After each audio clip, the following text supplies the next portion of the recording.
right, guys, welcome to another jam session, and we have a very special jam sesh today. We are with the one and only Cayleigh Alston. Welcome. Thank you so much. Yeah. Such an honor. You got a session right before this. You had a session here at REV. How was it? It was epic. Yeah, as always. Awesome. Great work. Grounding, Yeah. coming back into your body. For sure. I Yeah. noticed my body just like deep breathing over and over. Yeah. It felt so good. Which is good. Which is good. And the Right. intention why we offer the sessions before is just for you to feel like your voice is so important in the messages that we share here. So just to kind of clear the noise, Yeah. connect back inward so that you can, deliver what needs to be heard, basically. So that's why we really have that intention of getting a session before. Yeah. And Cayleigh is a midwife, also formerly a doula, probably still certified doula. So we're going to be getting into some really good conversations, and I'm going to pass it off to Monica in a second to kind of intro, but it's funny, we were preparing yesterday for this conversation, just talking about different things, and we were kind of going back to like 10 years ago when we were thinking about having kids. We were in chiropractic school learning about the whole stigma, everything we're about to get into about how midwifery is looked and viewed compared to the medical route. I saw Monica getting so fiery. She's like, people need to know this stuff because it's just been a lot of information, and we don't want to say it in this way, but misinformation about the whole process of birthing at home and midwifery. So it was just, I wanted to share with the community, like, Monica is very passionate about this, not in a way that everyone has to do a home birth, but just to really educate people, because most people don't understand what this whole field is all about. No doubt. I'm really excited to get into this. And just like when I first learned this, I was 26, I would say, when I first learned about like home births, and not even just home births, but like birthing the way we're supposed to be birthing. Like that's what this all is about. And I remember this feeling of just like instant truth, and just like, oh my gosh, and I saw all the programming I'd had for my whole life of watching movies and how birth seemed so scary and this medical event. And I'm just like, everyone needs to know this. Like everyone needs to understand the programming that has happened. Not that everyone should have a home birth. I'm not saying that. I think it's the most beautiful opportunity, but just for people to have other choices within bringing a child into the world, and that it can look different than what everyone else has been doing for the last 150 years basically is when it really started to take a lot. And we have a timeline that we want to share. But I'm excited to go over all things just midwifery and birth and women being mothers, and thank you for being here. I'm very excited. Such a privilege. And I think before we get into some of the details, just kind of share your story a little bit. Like, you were a doula for many, many years, and then just recently have turned into a midwife, and like, walk us through why you did that and your story of getting here. Yeah. Well, I just love what you kind of touched on too, Monica, about how just like your choices matter in your birth. And I think as women, we're so defined by our births. I don't think I fully had the realization of that until after, which is kind of surprising to some people, after I had all 6 of my children. 6. You have 6? 6. This is new information for me. Yeah. So, yeah. Erica's in the background with her eyes like this. That's right. 5 girls, 1 boy. And I think that even just having all of these girls, it was like, man, we have to do better by them. Like, we have to become educated. We have to learn that our empowerment or even our disempowerment can come from spaces such as birth. I think that for me personally, I had my first daughter at a very young age. I was 18 years old, very naive to the process of giving birth or even just coming into womanhood. My mom was a single mom. She raised all 3 of her children and did the very best she could. She gave us so much fire. You know, we talk about birth and fire. I'm like, man, mine came from a really young age of my mama, who really just like always gave us this like innate intuition to pull that fire up out of us. But I never really pulled it into birth. And so with my first 3 children, I remember the processes were very rough, very much a let's get through the flow. You go in, you get your induction, you listen to whatever is said. And my providers were great. Like, they knew the medical model of care. They knew the process of how to, help you get a baby out on that side of birth. And I just remember walking away from those processes feeling very empty. And so with my fourth daughter, we had started, technology started coming around a little bit more, social media started coming around a little bit more. And I think that I was really inspired by people around me who were hiring doulas and like having their sisters be a part of their births again. And so I hired a doula for my birth. I left that experience, even though I was delivering in the hospital, feeling very, very equipped, and my postpartum felt very different. Throughout my like childhood and up into adulthood, up until that point, I felt like a lot of just decision making as a mother, and like my voice around motherhood was very just like quietened. I knew that there were like desires in my heart. And so when I found a passion behind birth through my own experience, we start taking rabbit trails and we start finding more information, and we learn that like when we do have that information, when we do have those inner voices starting to come out from, deep in our spirits, we can really become different human beings even. And so I felt like Aubrey, baby number 4, like her birth, I had a doula, I had a midwife. Although I was in the hospital for various different reasons, I still walked away from that like a total different mother. And then I went into, taking care of the other 2 children that I went on to have in a different way. And it was really, I just reflect back on part of that story. It's just like, it was because I had someone around me that was literally just wrapping her arms around me and saying like, hey, you are bigger than this contraction. You're bigger than this moment. Like your voice is going to be heard. We're going to create a plan. We're going to give you, community around your birth. And I felt so empowered from that. Went on after that. I had actually started reflecting once I had hired a doula. I started reflecting on the years, many, many years prior to that. So in 2003, my sister had her first son, and I was looking back on those moments, and I'm thinking like, I was 15 years old at that time. Like my sister was 18, I was 15. All of my friends are out, we cheered at the time. So they're out at competitions and football games. Yeah. My sister goes into labor, and I'm walking her up and down the driveway. I'm getting her in and out of the shower. Like I had zero desire to go to the football game at all. Like I just wanted to be there with her. It was there. Yeah. That fire was there. Yeah. And so she gets to the hospital at like 8 centimeters and has a beautiful natural birth with a midwife. And I remember like, again, just reflecting back on that experience and being like, this has been within me for so many years. My great grandmother was an indigenous midwife. Like, so I look at, she was delivering babies in the house that I lived in growing up. Oh, and so that's many, so powerful. So many moments where I'm like, man, yeah. So that process was, a lot of uprooting and digging through and just kind of teasing out some of those like intuitive things that I knew belonged in my life. Like I knew that I was called to something bigger than where I was. I was attending community college with a goal of becoming a lawyer. And I'm like, I'm the worst liar, and like I have zero business here. And so, So by the time my sister had baby number 5, I ended up catching her baby by accident. And from there, it was like, okay, like this is a thing. Oh, wow. People keep calling me to their births. I would leave my like 9-to-5 job some days on my lunch to go with my friends to have babies at their births. And so, so part of that was. Oh my God. It was.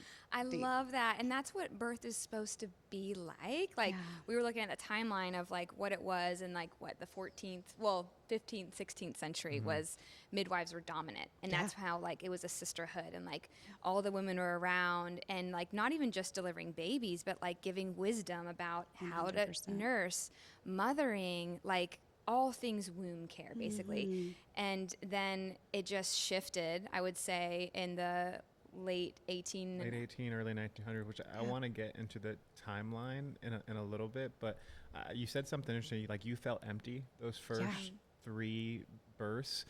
You hired a doula, And then you got the education, right? We talk about all the time, education drives the experience. Education creates empowerment. You went down rabbit holes and, bunny holes, as you said. So people watching this, not everyone here is going to have that fire within them to catch a baby and be a midwife, right? Yeah. But everyone here could value, that's watching this, that's either has had a baby before or thinking about having a baby or pregnant right now, of like just empowering themselves along the way. Like what was it that you learned? Because for us, remember, we were in chiropractic school, right? So we are around a lot of holistic people. It was Everyone was having home everyone's doing births, home like, births, so like it was we're doing normal. home birth. It was Yeah. normal, but 99.9% of people, they're not around that, right? We lived in a bubble. Even still today, we live in kind of a bubble because we're very, influenced by mainstream and, pharmaceuticals and the drug companies and allopathic and all that stuff. So like, what was it for you that triggered something to like, oh, this is what I need to do? And what is something that people can start looking into more to start empowering themselves? Yeah, I think that beyond birth itself, like just being able to find the core of who you are as a human being, really started to like create fire within me. And it was birth that kind of tipped me over. It like woke it up. Yeah. So the birth that I had with Aubrey, my fourth daughter, and just that fire, like I said, that just started uprooting inside of me in those moments. I was like, you know what? Like there is something deeper. And I think when we can lean into those rhythms and be able to like figure out that, what we may be doing, whether it's because our mom did it or our sister did it, or, the people around us did it, we can create a wave of difference. And if you asked my mom or my daughters now, they will even tell you, like, I mother differently than I did with my first 3 children because of those experiences. Yeah. Can I ask a question? Imagine nobody in the medical field, no OBs, any midwives are going to get upset about the answer that you have here. Why, for you, do you believe that opportunity was presented to you using a midwife to bring that fire out? Because I saw Monica do 2 home births. Yeah, something came through her. Something came out of her. She grew and evolved through that experience. From your opinion, from your experience, why is that not necessarily available 99% of the time with the typical medical model? Yeah, I think that midwives were more than birth, like we were kind of just talking about. Midwives were ancestral wisdom. They were the people that you went to for just cultivating spiritual gifts that you have. 100%. And I am a believer. I feel like God has called me into this space to stand alongside of women wherever they choose to birth. And also, I have just had the privilege of sitting with so many women, whether it was as a doula, as a friend, as a sister, as, in all of those facets of my life. I have watched transformation after transformation after transformation. And so the reason that I feel like I come to the place that I am right now in midwifery and pursuing midwifery was because it gave me such a confidence and a fire that I feel like women have to experience this, whether it is through childbirth, whether it is just sitting at the feet of midwives to hear their stories, whether it's just to like learn about, like, I tell people all the time, I'm like, midwifery teaches me so much more than just birth. And so my heart and my passion would just be that we can honor the medical model of care. We can say, like, there is a place for that, and 100%. There are people that need those spaces. And also there is so much just like empowerment and liberation when we can give birth back to the hands of women and the women who surround them, and the intuition that we can bring to one another's spaces, whether it's birth, motherhood, or, just in our careers. I think it's also interesting, like, just the model of how birth is traditionally happening right now. It's like, okay, I get pregnant. First thing I do, I'm going to go to my OB, and that's the path I'm going to go down. So what happens is that when you go to have birth, let's say that they give you a due date, and that's a whole other conversation I wanted to quickly have. We actually call it a guest date, because who knows when the baby's actually going to come. Baby's going to come in its own divine timing. Yeah.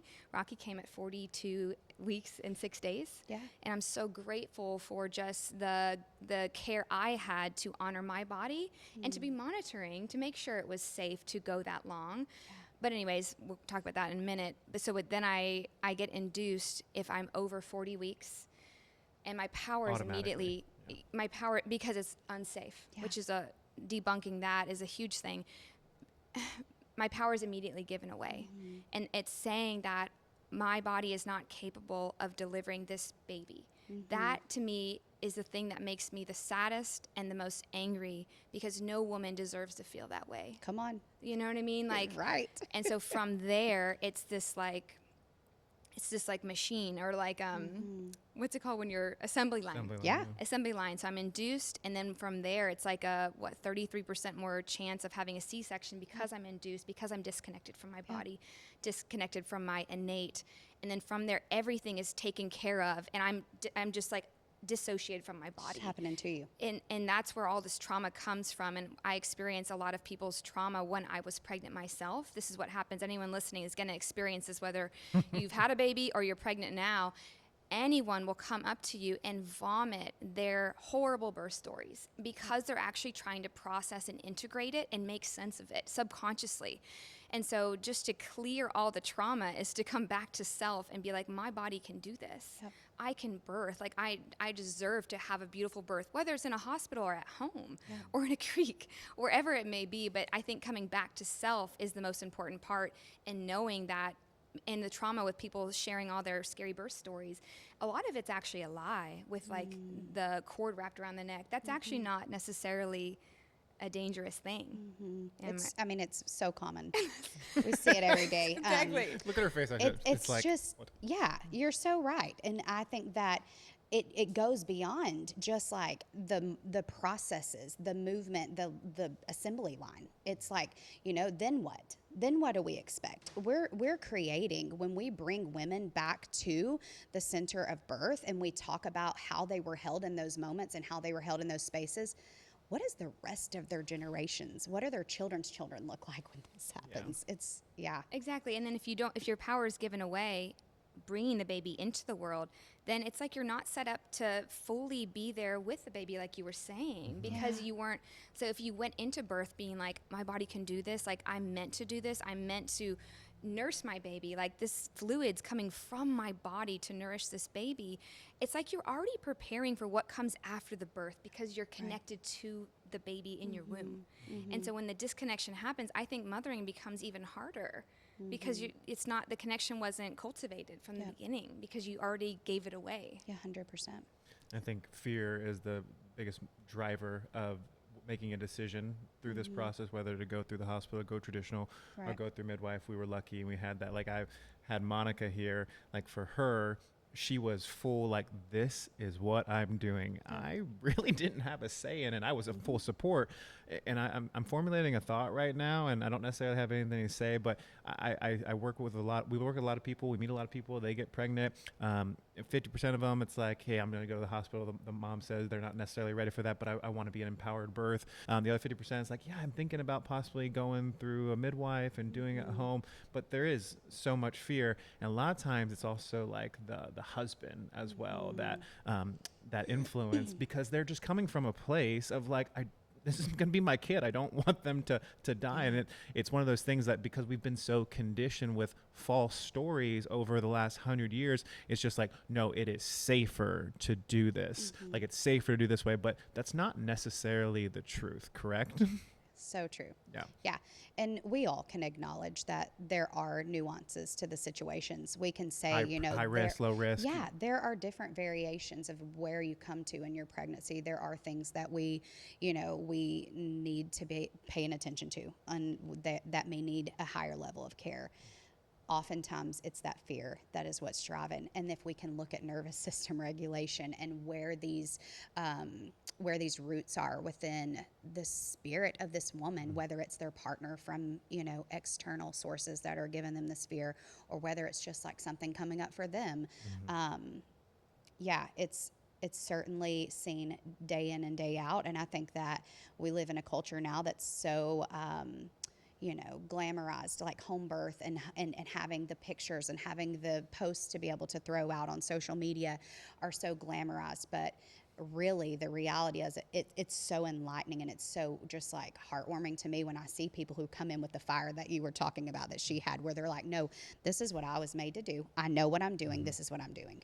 And the growth from that as a human being, as a woman, like, that it leads me back to the fact of like how 100 plus years ago this was guys aren't having babies, right? Yeah. So to think that we would know better, like when I look back at this story, this is what got Monica all riled up, and we Doesn't learned make sense. it Yeah. doesn't make sense. And just like for the viewer to know like the story of what happened, I'll try to synthesize it. We learned this like 10 years ago or so in school, but like it was in 1900s, 95% of pregnancy or births were at home with the general practitioner, right?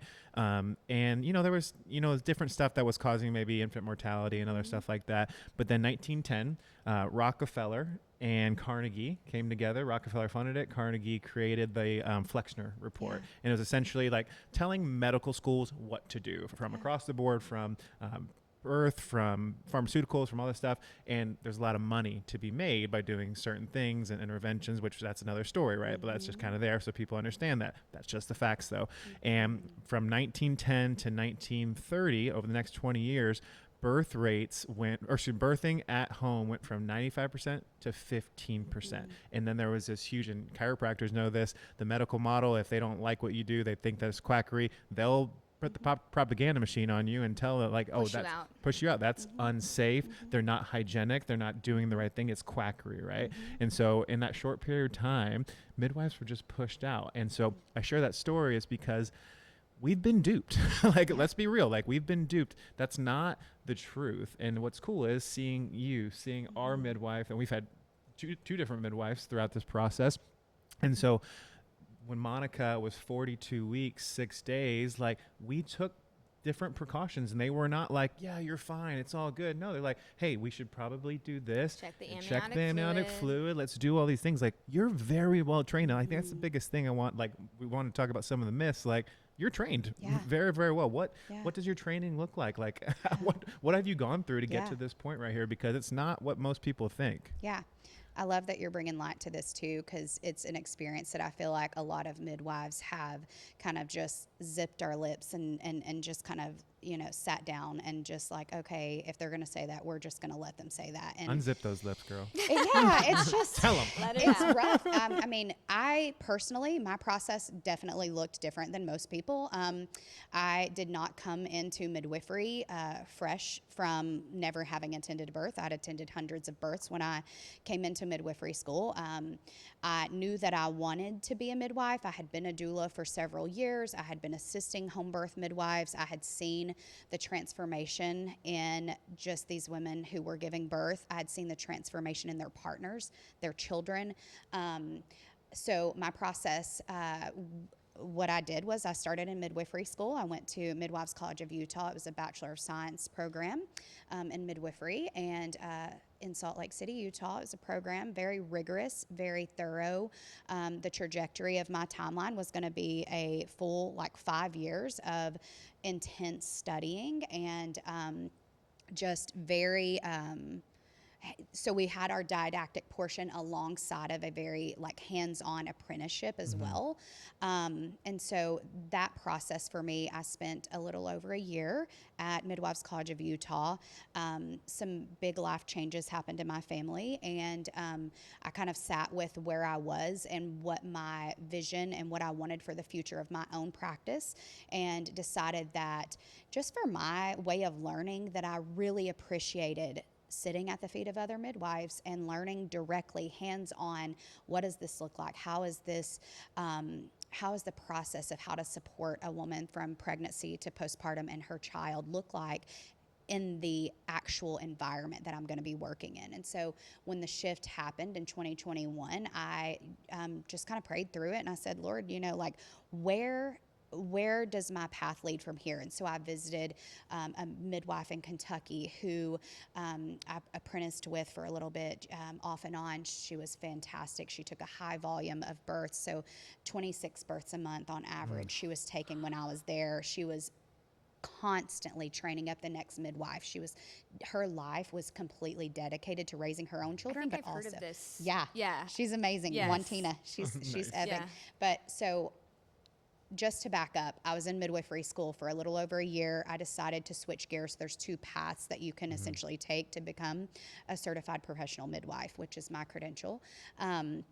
And that path shifted, and I decided to do the apprenticeship model, which is what we call the PEP process. And there are lots of rigorous requirements as far as numbers goes, births to attend, skills. There's tons and tons and tons of skills that you have to be efficient in. You have to have those signed off not just by one licensed preceptor, which is another midwife who has been practicing for at least, X amount of years with lots and lots of experience themselves, but also a secondary one. So you're going through, my process was a year and a half of midwifery school, but then I did this apprenticeship for another 2.5 years. And pairing that with the experience that I had as a birth assistant and then as a doula, so I sat for a national exam and was tested for hours upon hours on my wisdom and my education and what I had learned over those few years that I'd studied. Yeah, you're legit. Yeah. That's definitely legit. Yeah. I'm actually realizing in this moment how our 2 professions I are know, the I was thinking ones the who same are thing. ostracized the most. Yeah. Even to this day, we'll say chiropractor or even just nervous system regulation or helping the body to naturally heal. So many people's automatic response is that's ridiculous. Yep. And I'm like, why? Yeah. Why? Please tell me why. Yeah. Because it doesn't make sense. Yeah. Same with midwives. It's like the same energy, and that we have to ask the bigger question of why. Well, you got to look at where the money's going. And so We if alluded to you it. are able to be in the system and you're lining someone's pocket with your compliance essentially, and I'm not saying that the midwives that serve our area are absolutely some of the most brilliant women I've ever even met in my life. They are so highly skilled, and to walk into our local hospitals, and unfortunately we do not have that collaboration or that connection with those hospitals, so we don't have a smooth transition. Even bigger than midwives. This is about our clients and these so you mothers. don't have the collaboration. Yeah. Okay. No, we don't. And it's really sad. But oftentimes it's, like on their charts, our clients will have received inadequate prenatal care or we spend over an hour doing prenatal visits with our patients, our clients. Much. There's details. But yeah, we're called lay midwives, which is just a demeaning term. And so just to kind of echo what you're saying, 110%. And having gone through 2 natural births, the prenatal care was so intensive and so thoughtful. And actually, my first midwife was Carolyn Drake, which you know who that is. She actually required us to come, I forget how often it was, the educational sessions. Minimum once a month. Yeah. It was I don't even know, 1 to 2 hour long sessions where she educated on everything, what to expect of the birth, what this looks like, what's happening in your body, to everyone who was birthing through her. So thorough. And that is so rare. And we actually opted to not have ultrasounds. This was actually a very personal decision that we just wanted less input on the baby, which gave me the opportunity to lean more into trust, which even me being so trusting of my body, stuff came up of just fear of just what's going on. And that's stuff I was programmed with. And so towards the end is when we actually, because I went almost 43 weeks, that we did have our first brief ultrasound. So it wasn't to expose, just to check the amniotic fluid. Everything was perfect, and he came when he was supposed to. But the intensity of what is given to someone who's doing a home birth is not seen. Yeah, it's not seen, and it is so important. Yeah, Monica, I remember with my first 3 children, my visits with my provider, and again, they're doing what they're trained to do. Absolutely. They were so kind to me. They were so funny. We always cracked jokes, and we had a great time. it was about 30 seconds from like, hey, how you doing? Let's check on your baby. Let's listen to them really quick. And sometimes they would measure, sometimes they wouldn't. And then out you go. And it's definitely a transformative experience to sit with my clients now and just listen to their stories, get to know them, hear where they're at socially, emotionally, like, what are you doing right now? Like, how are you nourishing your body? All of those questions, they're intentional. Yeah, like what's coming up for you as your birth's coming? What fears are coming out? Like checking in is very different. And even using things like a fetoscope, that's not something OBs probably use, anyone really uses anymore. And that is like this intuitive way to check in with a woman's body and the baby from a different lens that is so deep, intuitive, and full of wisdom that is not happening outside of that. Like that is such a skill to know like where the baby's head is, where the legs are, the heartbeat, just from listening, not from a machine. Yeah. That to me is so special. Yeah, It that was really really is. beautiful to see Cayleigh doing that during the Yeah. second birth. And Yeah. she's like, I remember that. She like went right there. I'm like, how the hell do you know it's right Yeah. there?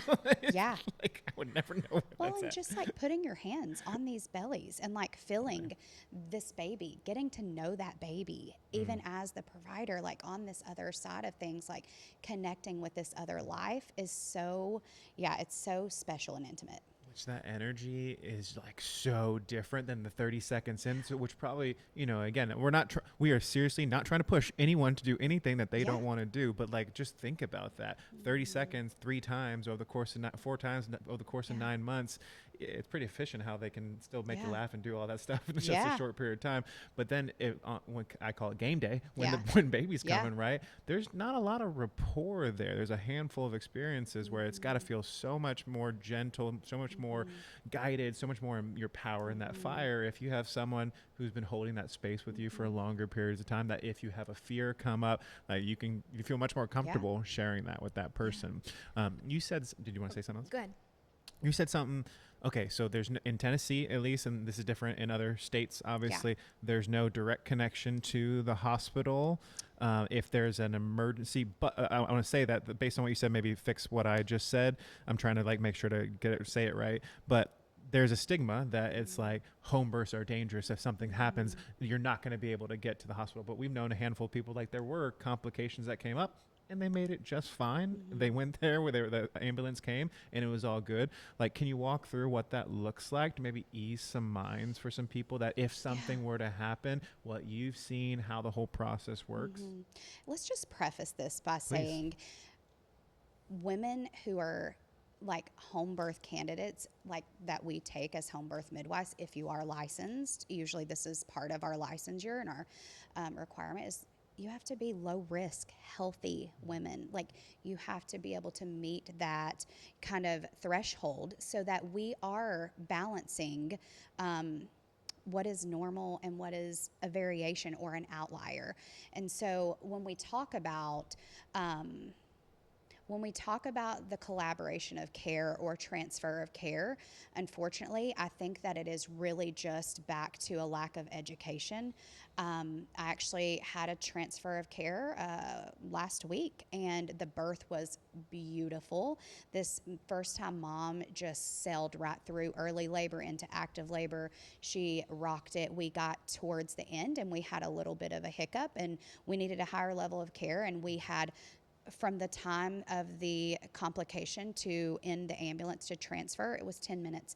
We had already given her IV fluids. We had already given her antihemorrhagic medications. We had given her herbs to see if that would help first. And then we go ahead and move towards those medications. And honestly, I'm really inspired after that experience because as a student and then as a doula, I always just heard, conversation at the nurses' stations and the background noise of what they believed midwives were doing. And it really just is misinformation. I really wish that we could get to the table and say like, hey, we've got all of these years of training. We've got these experiences. We want to get to this same table with you so that we can really take care of these people. It is not a full like Tennessee across the board thing. Unfortunately, it's just like, I think there is a fear of liability when you are in that medical model of care. I think that we get conversations, but nobody's willing to like, okay, I will collaborate with you. I will make sure that this mother, if there's an emergency, she has a continuity of care. And I can see why in some ways. Totally. I'm not saying that there is zero reason for that and this is just all great and we should just be buddies and everybody's hanging out. No, there's a place for each one of us. And I think that if we can just get back to the roots of educating around what midwives are doing and what our goal is, and that's just to also walk alongside of healthy, safe births. And so that process for the midwives in Chattanooga has been a little bit of a challenge. Collaboration, we do not have direct collaboration for like some of the bigger cities around us. Chattanooga, unfortunately, kind of is a little bit of a lone island, I think, with collaborative care. But Why do you think that is? yeah, I think it's just they don't know what they don't know. I think they just don't realize that other people are doing this and it's going well. Yeah, we're a little more stuck. Yeah. Knoxville, like I talked to one of my midwifery school friends and I'm like, hey, she's like, hey, we had a surprise breech birth and this mom decided after full informed consent, like I want to go in for a delivery. And so she calls ahead and says, hey guys, we're bringing this mom in. Has a breech baby. These are all the details. She debriefs with these providers. And I'm like, oh my gosh, like how did that go? And she's like, wonderful. What do you mean? And I'm like, oh man, we would have been ostracized. Like we would have been like, get out of the way. You're listening to me. Like we've had experiences where these women walk away and they're like, even with the complication, I was not traumatized until I got there and they were yelling at you or they were yelling at the nurses or they were mad that I'd had a home birth. So they're saying things that are like, you could have killed your baby or you could have killed yourself. Like, what were you thinking? Or too bad your birth didn't buff out. Like those are real conversations that have happened among mothers in our community. I've heard that many times. And I also want to say that I know there are people, OBs, who aren't like that either. Right. So I will say, Absolutely. I know that for a fact, but I hear that actually a lot, and it makes me really sad that people have that experience. But guys, I really think it's just like back to the education. Like, can we just be willing to put our own like pride and differences and see that everybody has a place? Low risk, healthy women are actually safe at home with midwives and put that power back into these women. Yeah, I mean, there's that Lancet study that came out in 2020 where they took low risk births and there was no difference between infant mortality, and actually showed that there was a more of an increase of infection or other things going on when it was actually at the hospital, because the whole system is rigged built that way to like, hey, something's going wrong, they immediately go to that versus like, let's see how your body, which is amazing. Like you went through a whole process with that woman a few weeks ago and like, okay, this is the time now. 10 minutes later, they were there and she was totally fine. And that's most likely the story for people that go through this. If a midwife has gone through all of her process and knows her stuff, which, obviously if someone's going that route, they're going to know like, okay, this woman knows her stuff. Yeah. And people aren't just, I think it's like people just think they're just going in, right? Yeah. They're just doing it because there are those videos of people just birthing their baby out in the water. They're like, oh, those people are nuts and those people are crazy. And also just the movies. Again, growing up, this is the biggest programming. And once I'm saying this, people are listening, they're going to actually remember these movies, and the actual picture is a woman on her back, which is not the ideal position to birth, screaming her head off, and the baby's like not coming out or whatever is happening. So anyways, there are yellow flags with like being at a home birth when people say it's dangerous. It doesn't happen like that, where all of a sudden it's like, oh no, it's not like that. Even the people who are diagnosed with cancer, it's not like out of the blue all of a sudden. No, there are like a white flag, yellow flag, okay, orange, okay, now we're red. Yep. Same thing with home births is what I understand and what the process was for us too. Hollywood is one of the biggest propaganda machines out there. So you get all that money in the pharmaceutical, medical route, right? And then they're like, hey, Hollywood, make more videos on this. And like, that's not conspiratorial. That's like known, right? They did a really good job. They did a really good job of influencing us in that way. Did you want to talk a little bit about like, do you have any thoughts on, which maybe you do, maybe you don't. Again, anyone listening here is not going to get mad at your opinion. Yeah. On like, the rate of C-sections in a home birth versus a hospital birth. from your opinion, like, is it something that you obviously see as way higher of a rate whenever that happens? Like, I want to hear, like, from your experience. And also too, like, is there, you said like low risk, high risk, like what makes someone a high risk? Like, what's one of the most common things that makes someone a high risk? Okay, that's 2 questions. I know. I'm Let's go trying back to the first question first. Let's go back to the first one. Yeah. Yeah. But that also, what I was thinking is like, that could lead to a C-section if something Of happens. course. Yeah. Okay. Yeah. Yeah. So when we think about what our C-section rates are and what those look like, we really just go back to a lot of the programming and a lot of the thought, the fear, pain cycle, the way that we put time frames on birth when we look at the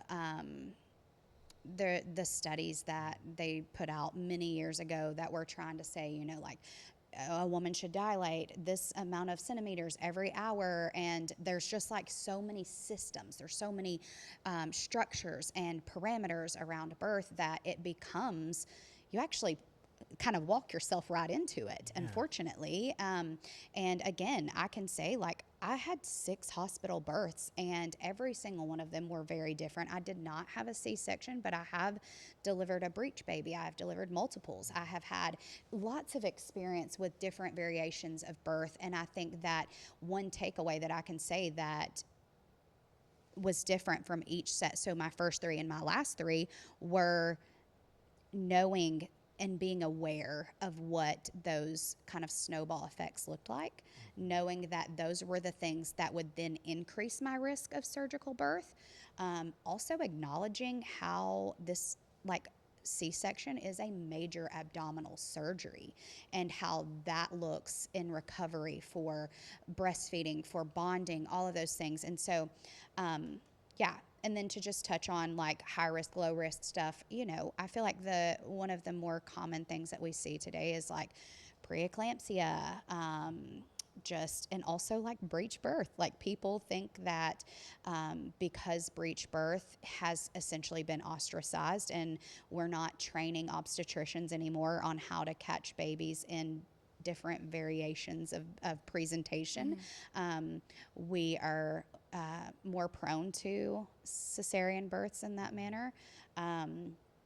So yeah, low risk is going to be, you know, your women who do not have pre-existing medical conditions or develop them, and sometimes they're inevitable. You can have the most healthy pregnancy, healthy mama, and end up in an unpredictable situation where, you know, you develop gestational diabetes, and then you've got, you know, a baby that's rapidly growing because your insulin and all of your glucose is just kind of firing off. And so I feel like the most common ones we see are definitely going to be things like gestational diabetes or preeclampsia.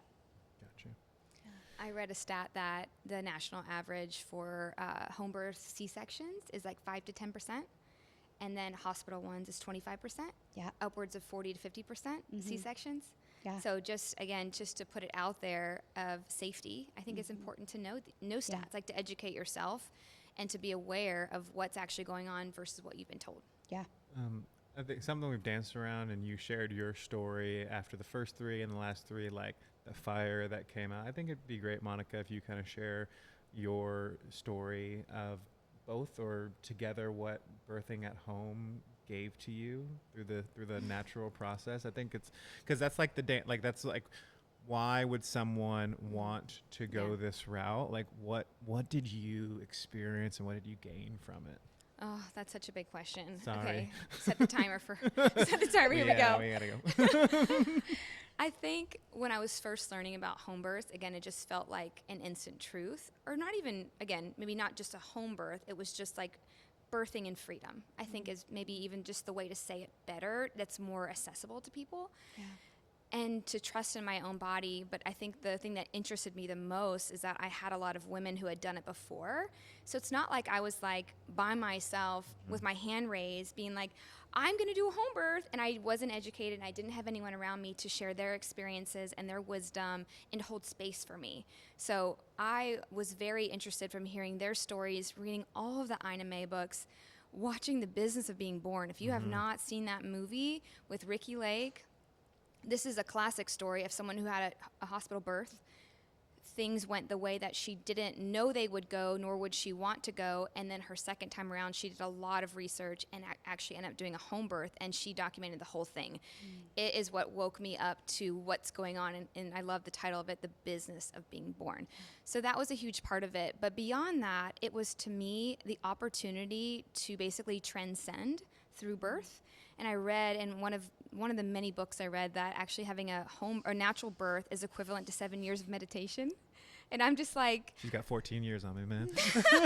I'm just For like, real. that's what I am into that. I am into leaning more into the trust of my body, but also like breaking free of all these things through this experience of bringing this being, and it makes me emotional, bringing this being into the world. Like, it is like, the most amazing to see myself in my most raw form and push through.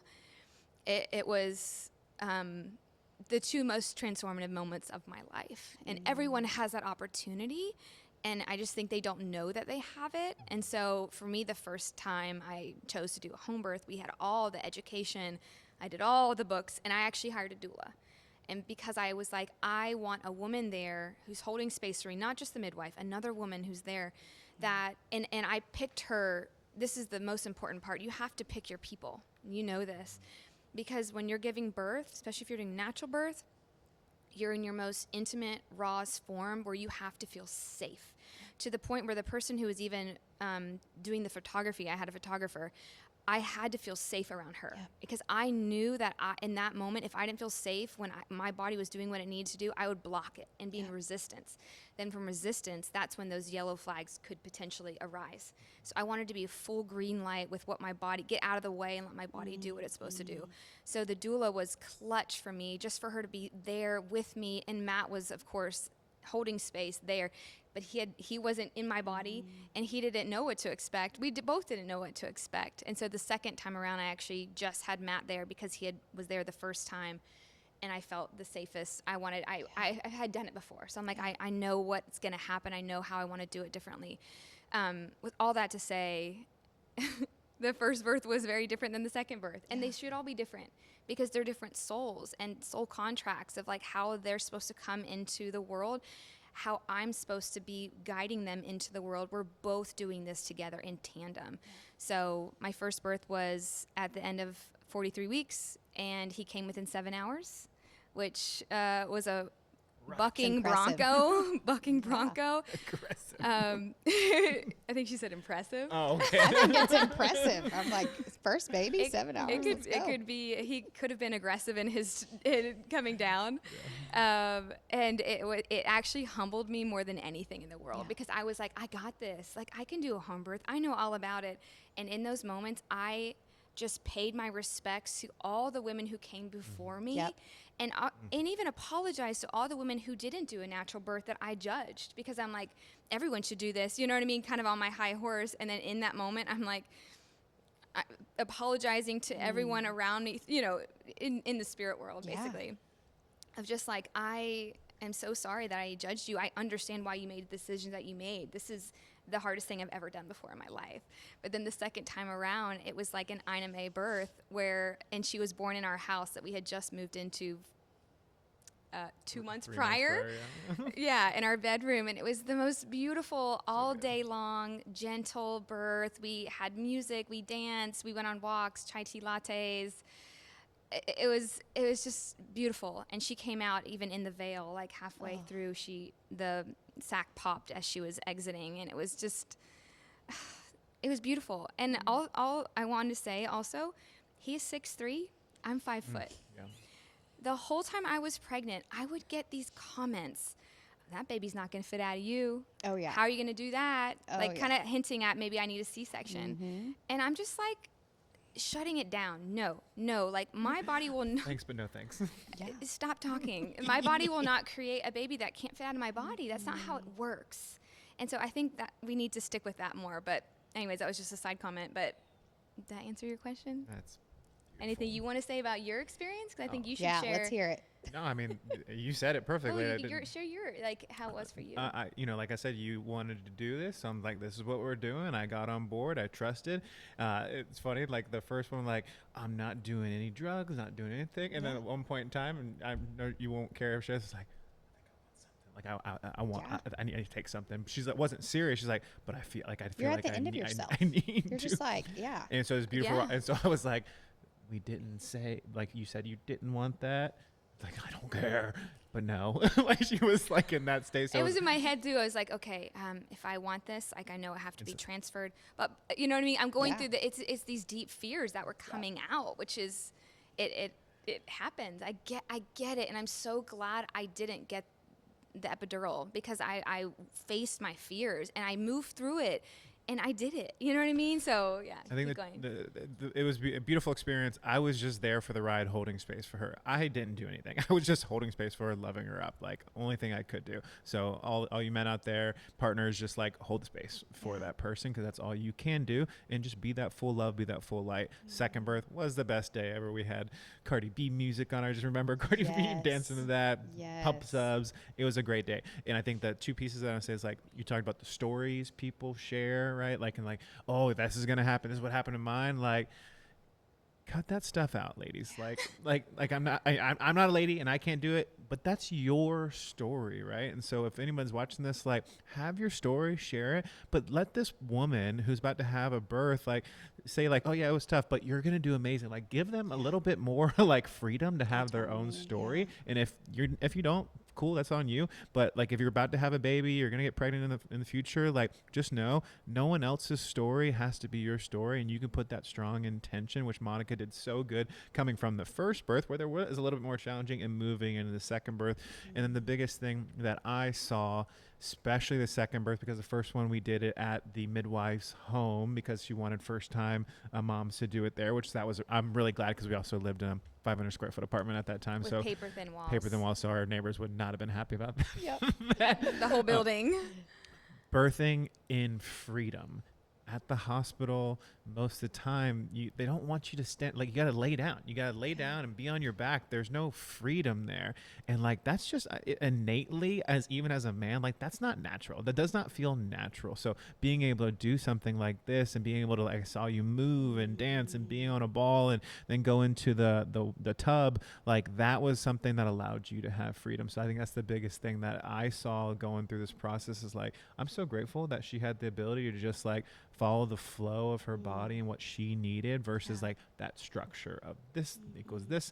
And like you talked about, like, there's so many parameters, like you, Monica, Erica, Elise, who's back there, you guys are all 4 different women. There's hundreds of thousands of millions of different kinds of people in the world. Like, there's no way we can look at something like this is going to happen like this. So I just love the freedom aspect of going down this route. And, you know, maybe outside of Chattanooga, there's other places and other OBs and midwives that come together. Whatever you do, just have the autonomy and have the freedom for yourself to do what you know is right for your birth, because it can be transformational, as Monica and you have shared. I have 2 different directions I want to go, one with you, but I want you to talk about holding space as a male, as the husband, the male form. What does that look like for them? Like, how can you support them to do that more? Because there's a lot of women who innately want to do a home birth, or they want to do a natural birth, whatever that looks like. And the husband, they're a huge piece of the puzzle to hold that space. But what does that actually tangibly look like? The only reason someone wouldn't be able to hold the space as a male is that they choose that this is just my wife's thing, and that they're going to, like, they don't take the ownership. Like, this is like your responsibility as well to be I'm speaking from a male as a husband to the wife, right?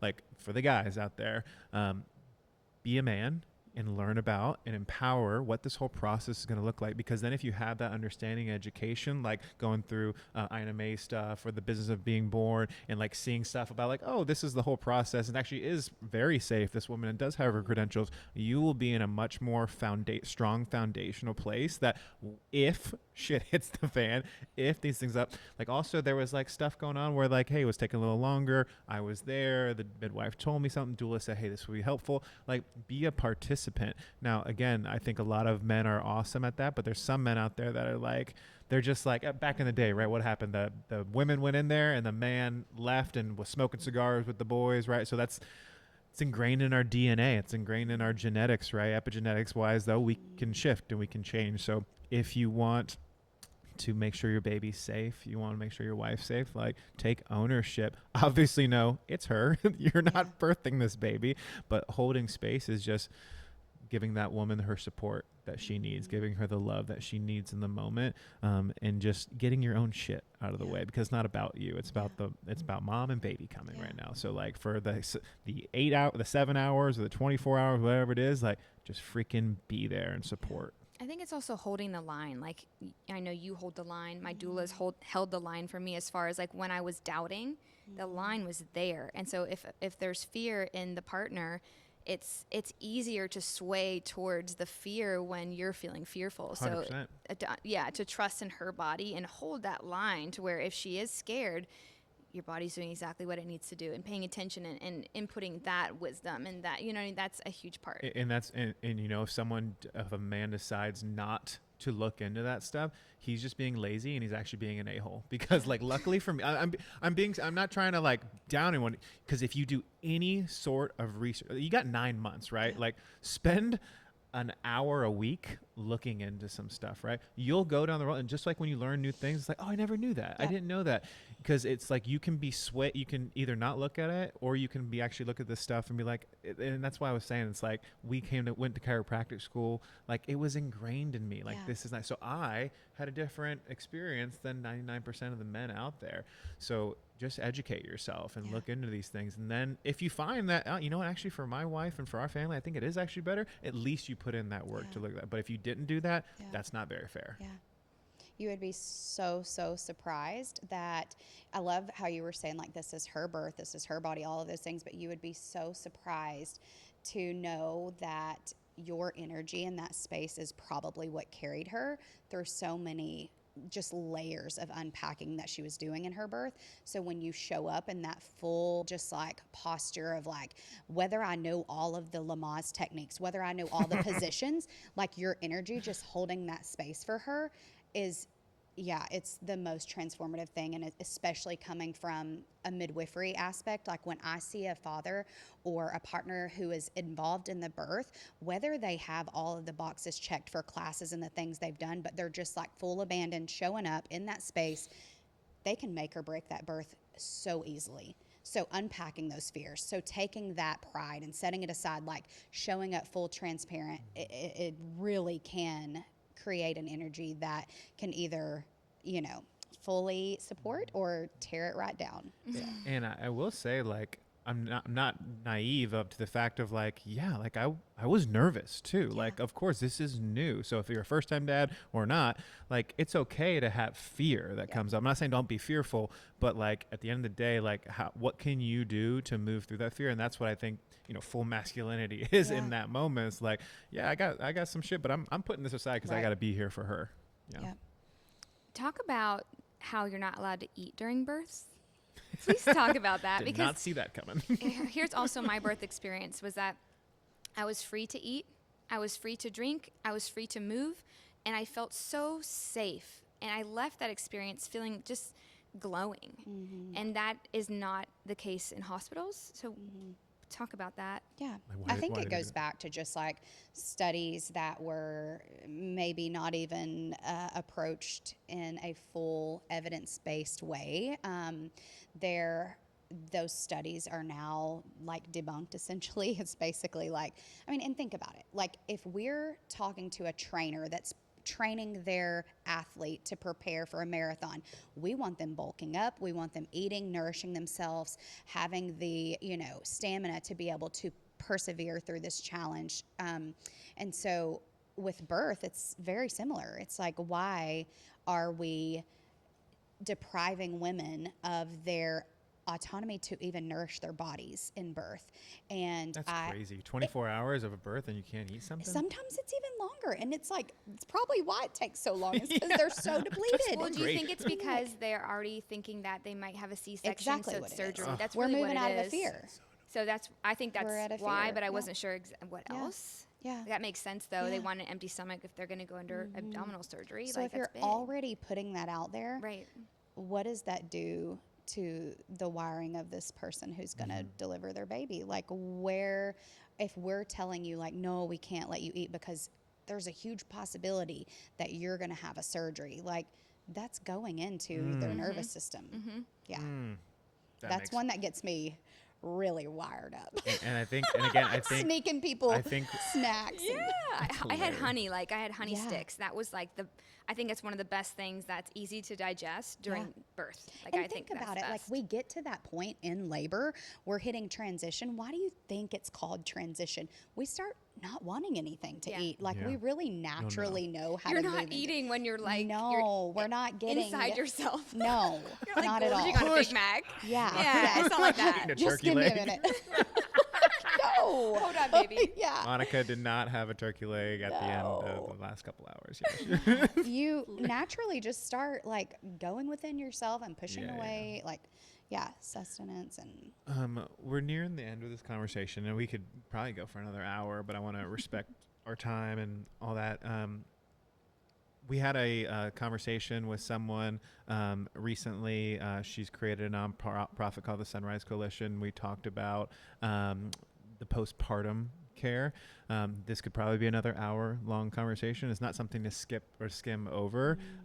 Talk about a little bit about the importance of postpartum care and what you've seen and what's some of the most important things people can do after a birth. Yeah. I think I'm a little partially biased on this topic because I walk alongside of other doulas day in and day out. It goes into like preparation for birth. I remember in my role as a doula, we would sit with families in prenatal and we would prepare a birth plan, right? And like get all of the environmental aspects of what they would like in their birth and what do you want as far as intervention, or are you okay with this or that?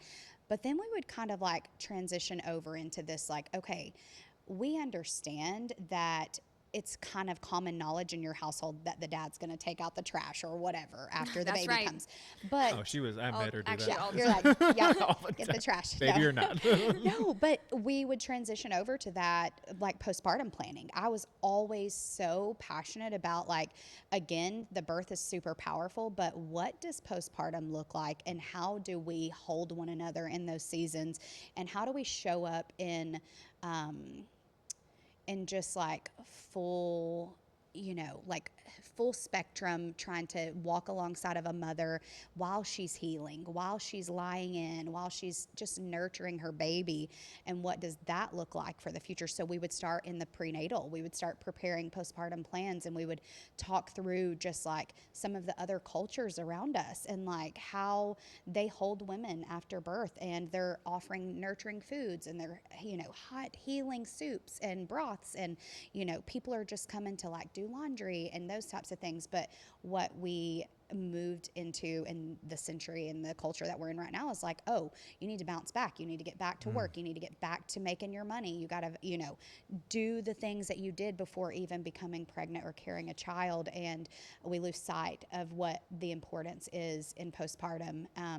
There's a lot there's a lot of room for growth there. And I'm really, really excited about some of the just initiatives that are coming around Chattanooga, especially to hold women in those seasons. So do you have anything you want to share on that? No. Cool. I think the biggest thing that I remember hearing was you just spent 3 trimesters, so 3-month periods to create this baby, to expect that 2 weeks later, 3 weeks later, that all that's going to be reset and you're going to be back to who you were. We got introduced to the concept of the 4th trimester. And that's just that time for that woman to heal, to integrate the birth, whether it was an amazing birth or a great birth, because both things need to be integrated, right? So giving people that time and space, I think it's just so important for a woman to be able to have that. Well, and when we even think, like when I'm in postpartum, immediate postpartum with one of my clients, and I'm explaining, we're doing placenta tour and stuff, and we're explaining different, just anatomy of what's happening within the body. And I think that some people are not even aware that, on average, a placenta is like 9 inches, right? Like diameter, like dinner plate size. Like, if that wound was on the outside of your body, everybody would be like, oh my gosh, lay down, sit down, don't move, but it's like, it's inside of the womb and you don't see that, but it is there. And we have to like take care of her and nurture her and let her just lie in and allow her body to heal and let everything else be taken care of by our sisters, our mother, our friends. Yeah. I'm laughing at Monica. If you would have known how big that wound was, I came back like 5 days after Rocky was born, and I walk in the house and I see her on one foot trying to pull down a blind or water a plant or something like that. I'm like, get your ass down. Yes. But she wanted to move. I'm a doer. Yeah, that was really hard for me. She's a doer. Yeah. Last thing, Monica talked about Ina May and the business of being born as 2 resources. What are your favorite resources for people? I struggle with reading, so I'm a very big Audible type person. Yeah.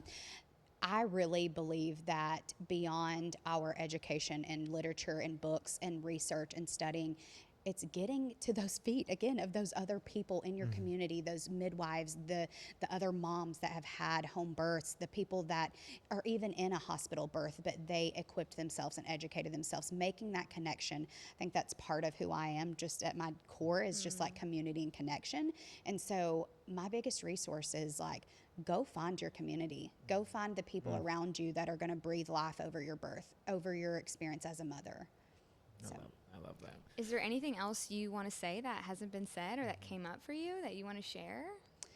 I feel like we really just like hit the nail on the head. You guys are amazing. It was truly the questions I feel like that so many of the women in our community have, you pulled right out. So, yeah. For you being nervous to be on here, you didn't show it whatsoever. Oh my God.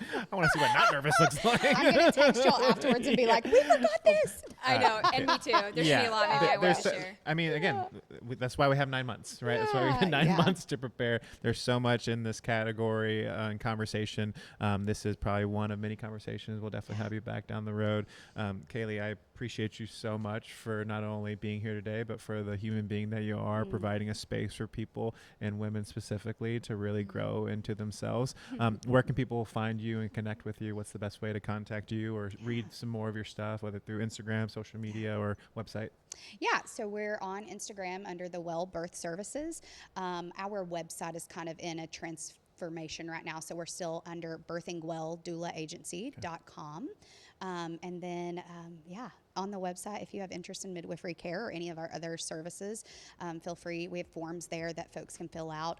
Some of the services we have are, for fertility all the way to postpartum and functional wellness coaching after birth and stuff. So, everything's there on the website, and we'd love to just connect with people. Awesome. Well, this was a wonderful conversation. Cayleigh, thank you again. And Monica, thank you for sharing your story as well. I know this is going to really hit for a lot of women, hopefully a lot of partners as well, a lot of men out there. So make sure to share this with anyone who's pregnant, anyone who's thinking about getting pregnant, because I think this information is super important. And until next time, please please subscribe. Again, share with a friend. Share with all your friends. Share with all your friends. All your family. And for the 3rd time, make sure to share. Keep sharing. And until next time, have a wonderful day.